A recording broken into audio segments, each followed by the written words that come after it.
చాలా పెద్ద మంది సైకోల్ని ఎంతో మంది సైకోల్ని చూసాం కానీ పెనమలూరు నియోజకవర్గంలో అందరికన్నా ఎక్కువగా పెద్ద సైకో ఇక్కడ తయారయ్యాడు.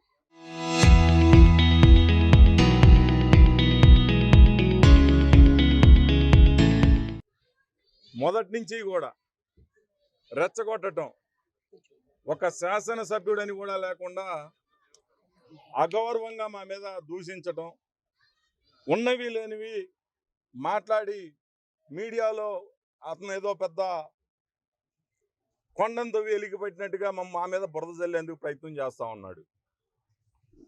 ఓపిక పట్టాం.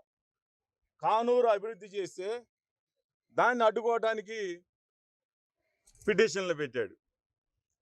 ఒక రోడ్డు వేసేటప్పుడు డ్రైన్ కంప్లీట్ అయినాక రోడ్డు వేస్తే రోడ్డుకి లైఫ్ ఉంటుంది అని చెప్పి కొద్దిగా డ్రైనేజ్ అవసరం ఉండి ముందస్తుగా పనిచేస్తే ఇదిగో పనిచేసిన దానికి టెండర్ పిలిచారని చెప్పేసి అసత్య ప్రచారం.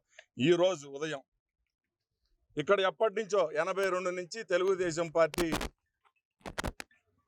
స్తూపం ఇక్కడ ఉంది.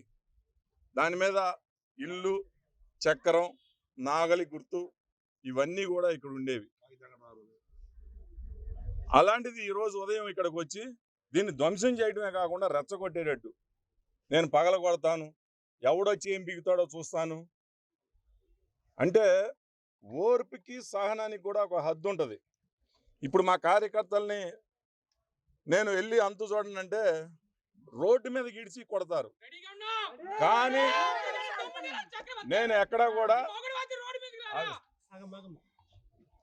ఓర్పుతో సహనంతో మనం బ్యాడ్ అవ్వకూడదు. అతను చేసిన తప్పు మీడియా ద్వారా ప్రపంచానికి తెలియచేయాలనే ఉద్దేశంతో ఇక్కడికి వచ్చి తొలగించిన చోటే ఇప్పుడు స్తూపం నిర్మాణం చేస్తున్నాం.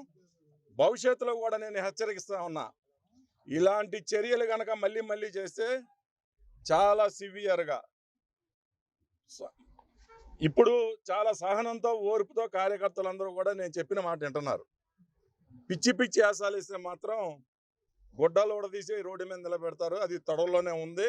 నువ్వు ఇప్పటికైనా నోరు అదుపులో పెట్టుకో, నీ చర్యలు కూడా ఇలాంటి దుశ్చర్యలు కూడా అదుపులో పెట్టుకో, హెచ్చరిస్తా ఉన్నాం.